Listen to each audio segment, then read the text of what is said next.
What's up, children of the sun? This is your metaphysical advisor, Montre Bible.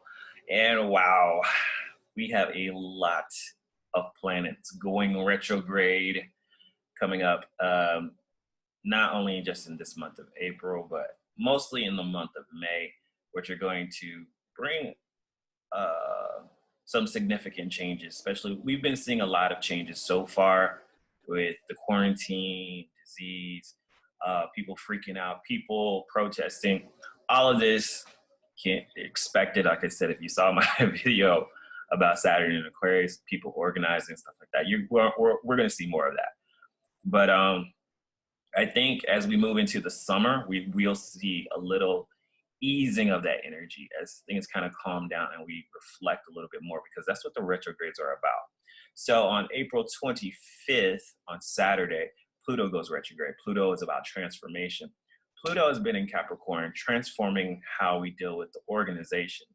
How Capricorn is all about government, all our established organizations, anything that deals with business, all of these things that we are used to, Pluto is destroying. This is why the economy is like almost having this upheaval. With Pluto going retrograde from April 25th to October 4th, I think we're going to see a slowing down of this and easing up as we reflect on how much has changed so far, the transformations. Is this something, what is going on? How are we transforming? So we're going to start, we won't see any new changes from October 25th to October 4th. Now, if you recall my prediction about the whole quarantines and stuff like that, I predicted about 4 months. 2 months, April and May, and then we'll take a break. And then I think it's going to start up again in, I'm getting a message. Then I think it's going to start up again probably in October, which is around that time, September, October, another 2 months. Because I feel like there's going to be like probably, like I said, a second wave or a second quarantine where rules may get a little bit more strict. That's only because Saturn is going retrograde too. Saturn goes retrograde on May 11th. Saturn is about limitations. Saturn is in Aquarius, limiting people on what they can do, community getting together. Now, in the month of May, when Saturn goes retrograde on May 11th, this is where I feel like we're already seeing it. A lot of the quarantines and are easing up. And this is globally. Globally, businesses are starting back up, slowly but surely, but still, Saturn's still in that area. So it's still with some rules, still with some limitations. Now with Saturn retrograde from May 11th to September 29th, I think a lot of the discipline is going to be about ourselves, our inner discipline. Not something outward that happens to us, but more so how our personal responsibility on what we do for ourselves.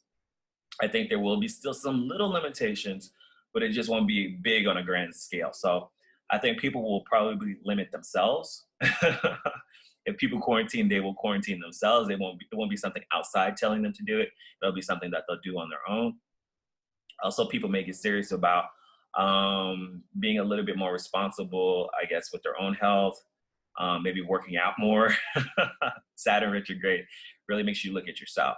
Saturn, because Saturn is in Aquarius, there's going to be a lot of things about people self-reflecting about the limitations that they put on themselves, and not something from outside telling you to do it. So it's about your own personal rules that you have for your own life. So I think people will contemplate their own limitations and what rules that they have personally for themselves versus an outside entity telling you these are the limitations that I'm putting on you.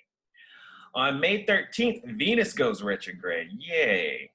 Venus goes retrograde and talks about, this is all happening like back to back. So May 11th, May 13th, and then Jupiter goes retrograde on May 14th. It's a retrograde party. Venus goes retrograde in Gemini. Gemini is very social. Venus is about love and romance, dating, especially with Gemini. People are just going to be antsy. People are wanting to socialize. People want to have sex. People want to meet new people. Gemini is a very social bug. So with Venus being in Gemini, it makes it really hard for people to sit still and not do anything. With Venus going retrograde in Gemini on May 13th, I think we're going to see a lot of people, because Gemini is a thinking kind of sign, I think people are going to be more about their thoughts and the love of themselves, the self-love that they give themselves, how they value themselves. And so it's not going to be more of an outward thing. It's going to be more of an inward thing. Also with Venus retrograde in Gemini, this is a big time when the exes come back. So I know we say that a lot when Mercury retrograde, but majorly when Venus is retrograde in Gemini, exes, past loves, past lovers will communicate with you because Gemini is about communication. Venus is retrograde. People are going to be thinking about other people that they used to be in relationships with. Some people might reconnect, join back up with past lovers because, you know, it's summertime and there's a new freedom. So people have been stuck inside too long and they've been thinking about that person that got away.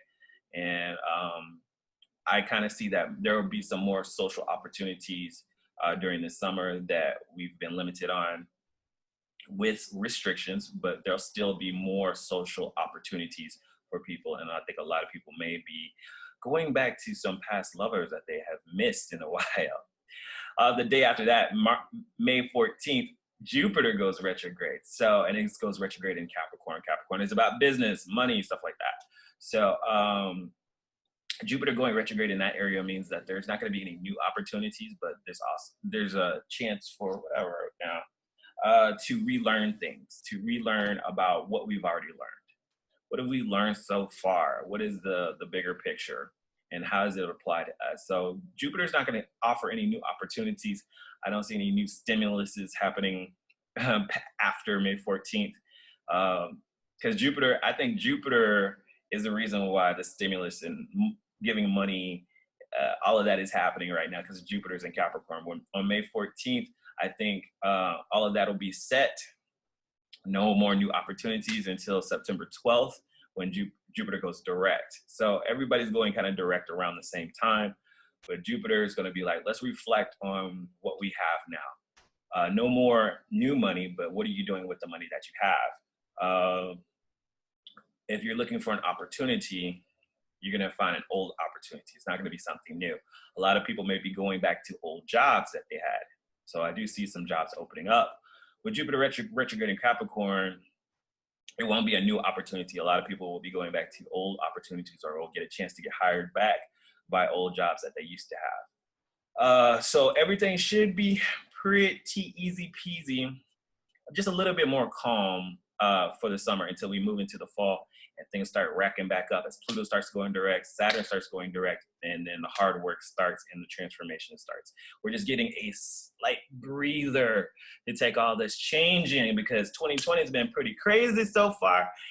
So the planets are retrograding basically to give us a little breathing time to adjust, to get our thoughts together so we don't go crazy. Because I'm sure a lot of people are like, 2020 sucks. I think the summer is going to be a lot different for a lot of people. And then Mercury goes retrograde on June 17th, but that's in 2 months. So don't worry about that yet. But that will happen in Cancer. So that's more, I feel like Mercury retrograde in Cancer is going to be more about reconnecting with family, especially during June. We're talking about family reunions and stuff like that. So I kind of see that energy kind of playing itself out more in a positive way versus, it's a crazy Mercury retrograde, but Mercury retrograde in Cancer, which is about family. I feel like there's going to be a lot of family reunions and people are going to want to do that because of all the hectic stuff that's happened. A lot of people have been separated from family, haven't seen their family in a long time. So I feel like there's going to be some good stuff going on there. Oh, and Neptune goes retrograde in Pisces in 2 months on June 23rd. Oh my goodness. So I think a lot of the fogginess, when Neptune in Pisces, the good part of Neptune in Pisces, people are very intuitive. There's a very strong intuitive energy, a strong psychic energy, emotional, very emotional. With Neptune retrograde in Pisces, I think, and it'll be there from June 23rd to the 28th, November 28th.